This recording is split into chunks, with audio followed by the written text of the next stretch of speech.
Very good evening to everyone. Hi, thank you so much, Joshua, for the introduction. Thank you for inviting me and making me a part of this Media Fest. It gives me immense pleasure to be a part of this and to know that there are so many participants today going to watch and learn from this Media Fest is like an achievement in itself. So thank you so much.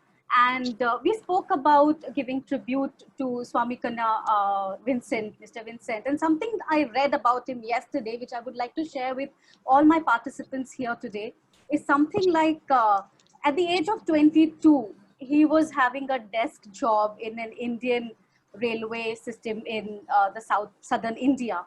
And just one day and few short films from a French exhibitor changed his life totally, like from what he was before 22 years of his, like before the 22nd year of his life and after the 22nd year life. So it's just that that is something that I would like to share with the people here, that it just took one day and couple of documentary and short film for somebody to really become like a miles. I mean, he has created like milestones in the Indian film industry when it comes to the 10th cinema rage that happened in the southern India, and when it comes to exhibiting films and taking various and beautiful films to the remotest part of the country. So it was an interesting thing that was done by a person who had no idea that he could ever get into films, and he could ever do something in film industry and be such a big change maker. And somewhere I really feel that stories like these are really important for us to really understand that all it takes is just a minute. It's just your decision, the decision that you make, and the kind of positivity and the intention and the kind of drive that you have towards that decision really changes your life. So for all the people who are kind of trying to get into film industry, trying to become directors, actors, they are at this point when they are trying to get in, they're like confused, like how to get in and what to do and how to get in into the system. Because when I can totally understand that when you are an outsider, like when you have not done anything and you just enter, it's like a ocean, and then you just have to dive and you have to learn all by yourself, and you have to take you have to take multiple decisions and you have to do so much. But the little part I would like to mention here is, uh, when you start on a journey which is very important, when you are really keen on showing beautiful stories to people, what is the intention of getting into films? It's like there is a story that you want to tell people, there is something that you want to show people, you want to take the people into some world which you believe is something which is very important. You have to create that world, you have to live that world, and you have to show that world and take the people inside. So it's very important that these little steps that you take, it's very important. Like most of the eminent directors, they have done a lot of documentaries in the past, and somewhere a lot of directors started out with becoming a documentary filmmakers, because it really empowers you to understand that you can take care of various departments, and you can really handle the you can have a little command over camera, over the kind of people you are a part you have in your film, and the kind of music you want to have in the film, the kind of edit you want to do in the film. So documentary somewhere prepares you to take that big step in life. So I would really say that documentaries are really important, because when you start doing your documentaries, you really think about what kind of documentary you want to make. What is it that is close to your heart? What is the story that you would like to tell the world? What is it that somebody really needs to know, and somebody. So picking the right topic, picking the stories really defines you as a person, like who you are. What you really pick is something you really are from within. I really believe that. And so every films that you pick, there's an essence of that director, which you can clearly make out from various directors, like somebody who's been doing a lot of commercial films, somebody who's doing very different kind of films. So what is the kind of stories, what is the kind of film that you want to show, what is the kind of storyline that you want to make. So there are a lot of things that, you know, as a beginner, you should really think about. And when you start on and when you start documenting films, it's a process. Like, you know, you have to do this, you have to write your scripts, you have to shoot your films accordingly, you have to do interviews with people, you have to. So I'll give an example of how I started my career. I graduated, I did my journalism from Mumbai University, and I basically I went to CNBC for my first job after immediately after graduating from Wilson College and majoring into journalism. I was given a job with CNBC, and I was, since I was not a very experienced, I mean, I was just starting out. They gave me a softer beat, which was Bollywood and Indian film industry and something like that. So I started interviewing directors, actors, and that was like something that really gave me an insight into what films are all about, what this film industry is all about, how people think, what they make, why they make, how they make. So that is something I really understood through that process. And I was very young. I was around 20, around 22 when I started with CNBC.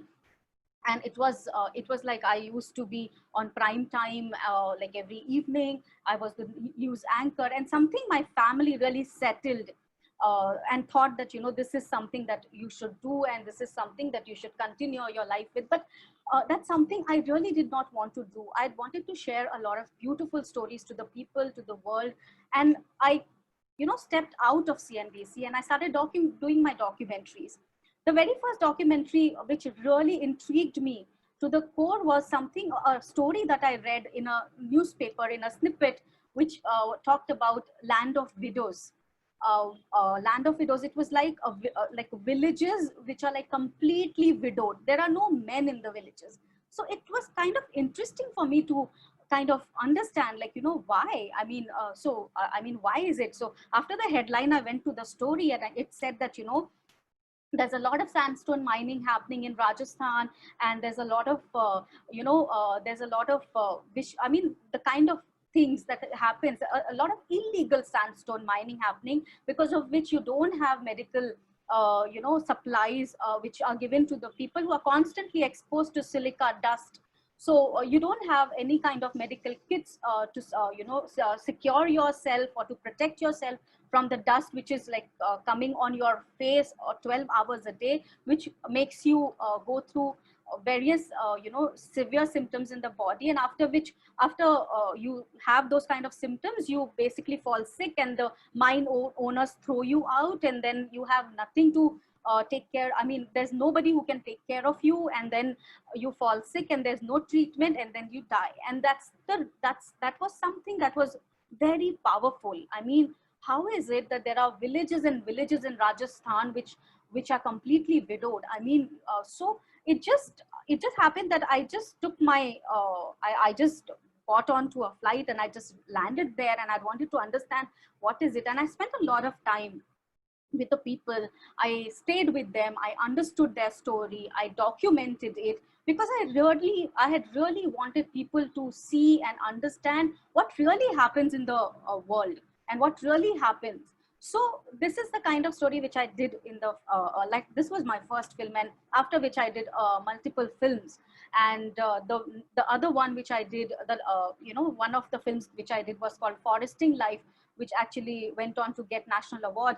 And it was a beautiful story which was not known to the world, about the kind of contribution this one man had done to the humanity and the environment, and how he actually had created a forest in 35 years, 1,500 acres of forest, which housed about 4 Bengal tigers, and a whole lot of ecosystem around it. So it was a beautiful story for us to understand that what a single person can really do and achieve in one lifespan. So it was a beautiful story of resilience. It was a beautiful story of achievement. It was a really beautiful story for people to get inspired and to derive some kind of positive message, for us to even take care of the environment and stuff like that. So I really felt that that was a story which was necessary for the world to see.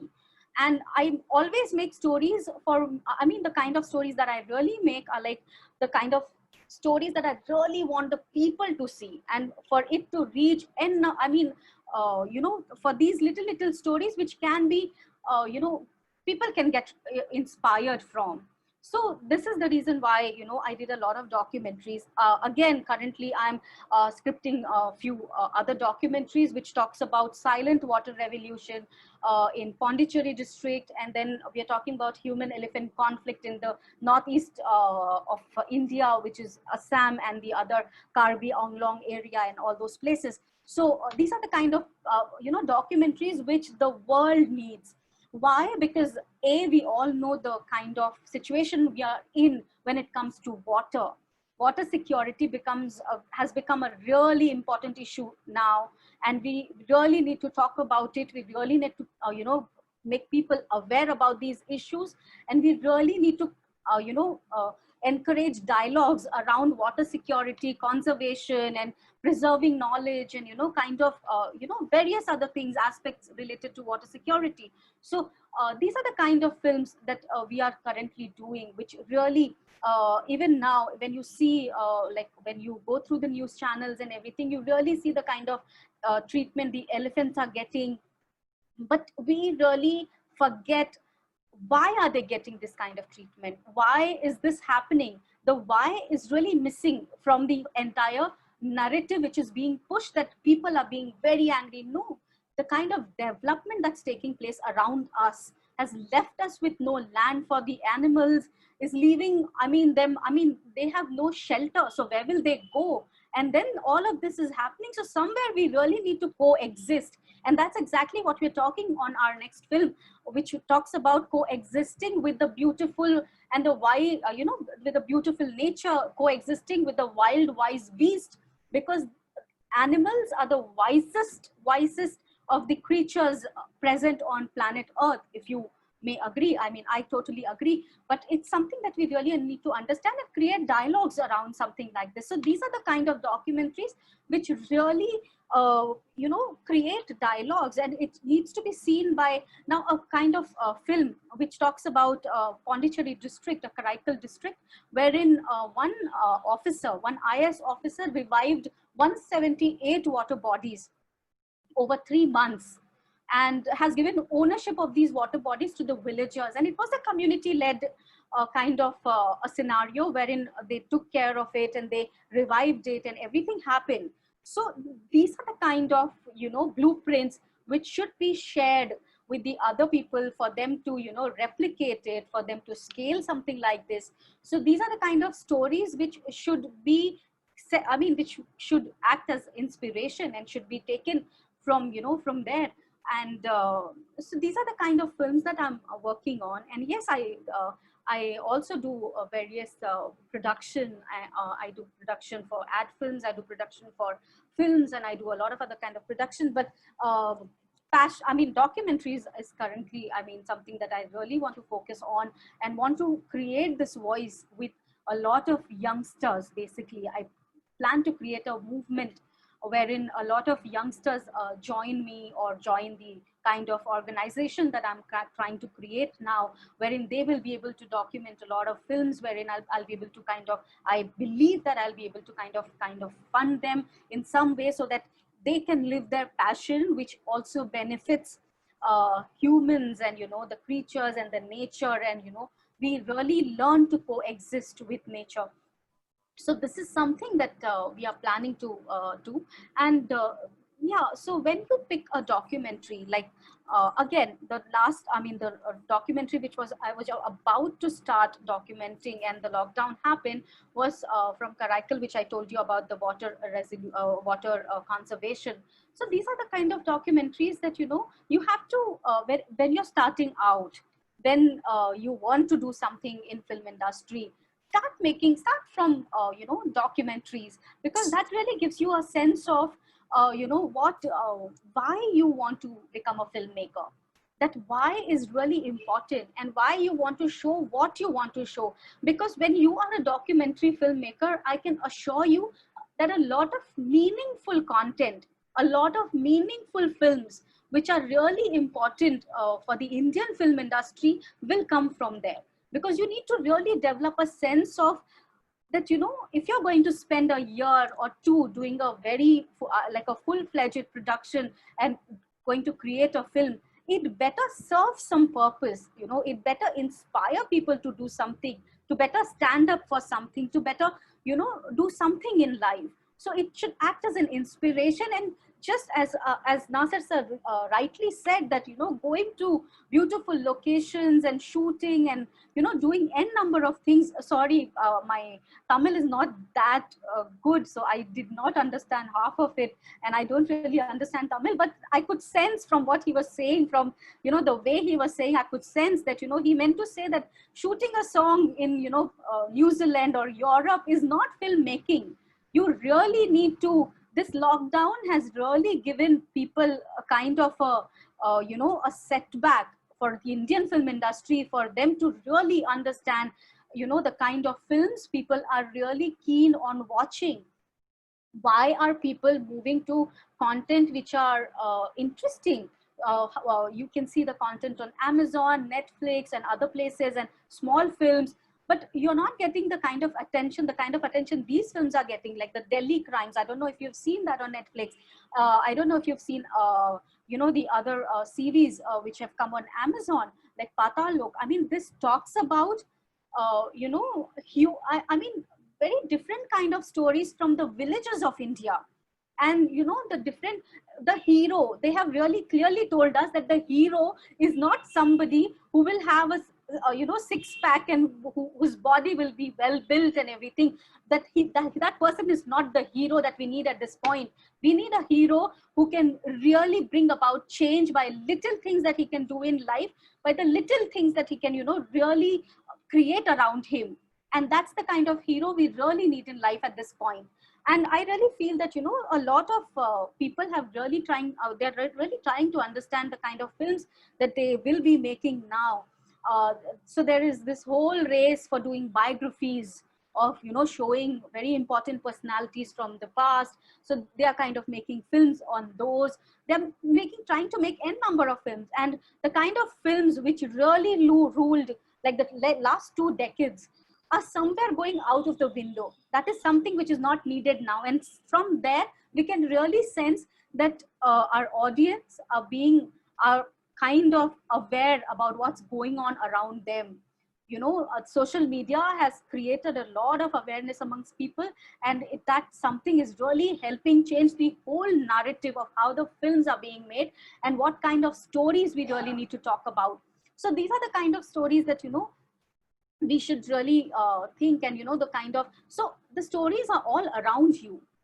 You really don't need to, if suppose I'm in Chennai, that doesn't really mean that I will go to the the biggest of the person like a Rajnikant or somebody and talk about him and make a biography around him. No, he is a story, yes, but there are n number of stories around me in my area itself, like how few women are bringing about the whole revolution in water. When you talk about water, how there are people who are trying to fight for what is happening with the environment. So these are the kind of stories which will become the next narrative that we're talking about. And really, you really need to understand that for this you need to research well. You need to understand these topics well. So when you talk about the film that I did, my first film that I did, which was called Land of Widows, so I had to really understand where they live, what they what they eat, and how they live, and what kind of money do they get in 50 rupees. How is it possible to run the entire family for the 1 week? So these were the kind of questions that when you start researching, so researching becomes a very important part, whether it's your documentary or whether it's a full-fledged film that you're doing. So you really need to research well. You need to really create a premise of what you want to say as a director, of what you want to show as a director. So all these things become really important, and really feel that by picking up small documentaries. And now I think the phones have become very manage. I mean, you can do your documentaries with phones.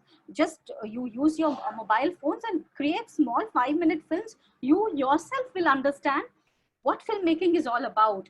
When you will show, while you're doing it, you will not understand.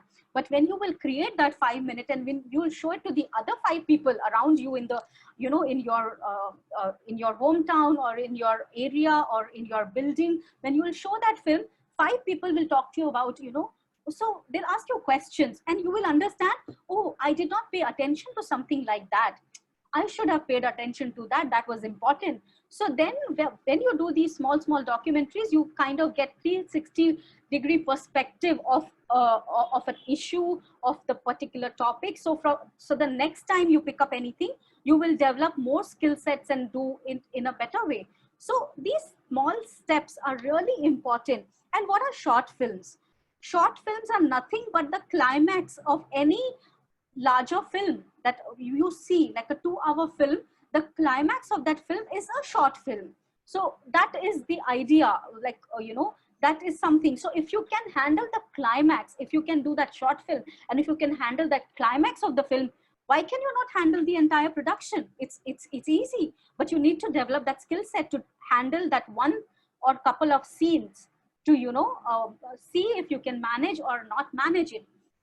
And I think these short films and documentaries can really make you really aware. So I would also suggest that, read a lot of books on, the kind of, cinema, dialogues and narratives which are being, which are being spoken about. Read a lot of books, watch a lot of documentaries, watch a lot of short films, try to do your own thing. Like, just do something. Do not sit idle, just do it. Even if you don't have money, even if you don't have anything, just pick up your phone, just make something interesting, see what you can do, and you will be amazed. Next time 2 more people will join you, next time 6 more people will join you, and that's how things will actually evolve for you. So I would really suggest that take steps by steps. Don't think about, I have to make a very big film, and what you have to make, what you want to say, that something needs to be developed. So that can only be developed when you are aware about what's going on around you. Read a lot of stuff, know what is the current affairs, like read a lot of issues. Why are the debates happening across the country for various issues? What is the perspective? Do not become, I do not get into a biased dialogue. Understand both the perspectives, because for a filmmaker, you cannot have one person's point of view in the film.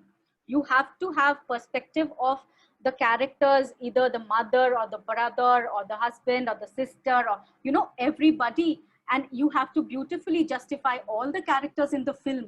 And you really need to get rid of all your biases and everything, and see the world from everybody's shoes.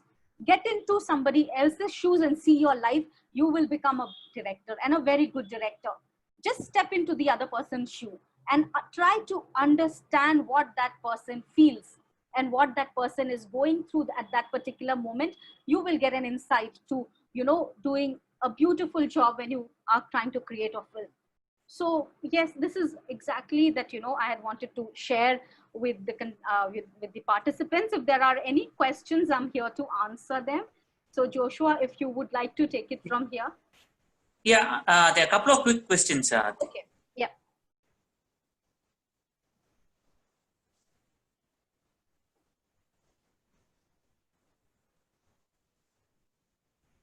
Tendal ma'am, can you go ahead with the questions?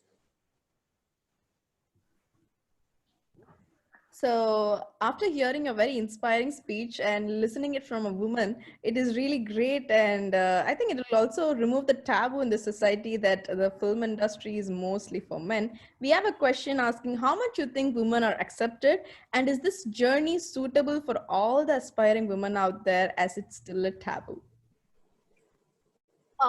See, I'll be very honest with you. When I want, if I have a project and if I'm going to direct with documentaries, that is not the case. With short films, that is not the case. But when you talk about a larger picture, a larger production, that really, defines, because women, we really need to change the narrative around women and how women are perceived within the society, because a lot of producers, even the biggest of the producers, come from a mindset that, women are kind of should be restricted, or various other things, and they are apprehensive on giving projects to women. They have kind of a bias, will she be able to do it? What if she gets married? What is she about? What if she will deliver a kid? A lot of questions.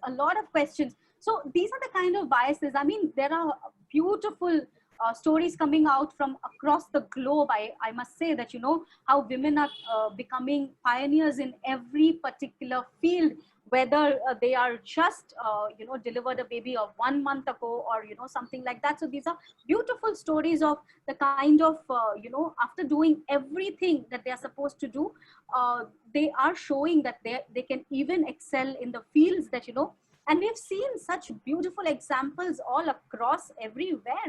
And this is really inspiring. But yes, I mean, there are a few biases, and, when, you are a person wherein the entire unit is, all men, all men around you, and you are the only person trying to do stuff around them. So, it becomes really, because somewhere they are not used to listening to languages which are very soft, and somewhere it makes you really hard person in the process. But yes, I mean, things around are changing. There are women directors who are becoming really successful, and such amazing stories coming out from there. I mean, it's something very commendable. Thank you for the wonderful explanation. And one quick last question. What will the biggest hurdle you think is going to be after this post-COVID, or maybe during the COVID, for the youngsters to venture into this industry, as everything has become stay at home and they do not have an opportunity to go out, see a producer, or explain their stories. With a lot of hurdles, this will be possible for all the established people. But what it is going to be for people who are going to come up of in the future? Do you think they should stay in this industry with the same dreams and passion, or they should keep it aside? No, you should never keep your passion aside. I'm sorry, I cannot hear that. You should never keep your passion aside. The the thing is that everything is at a standstill right now. I mean, there's nothing that's happening. So when things start to move in a right direction, with a lot of precautions and, a lot of safety measures and everything, things will open up. And, it will, there will be, restrictions and everything. But I'm sure anybody who's passionate will find a way to just jump in and take care of things. But definitely, if you're making documentaries and if you're making short films, this should not be a problem. This is a very big problem when you talk about theaters. Like, we have only one question mark, which is about, what is going to happen to the theaters if this has to continue for a very long time, because there's a lot of money which went on, and, we have to recover that. That's the only thing. But now even that problem is getting solved, because a lot of OTT platforms have come up, and I'm sure all you people are watching n number of, web series and films on OTT. We really don't need even the television now. And we just see television if we are bored from our laptops and our OTT platforms. We just go to the television and see what's going on.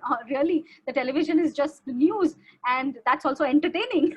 So it's like there's so much that's going on. But I'm sure there's a lot that is going to come up now.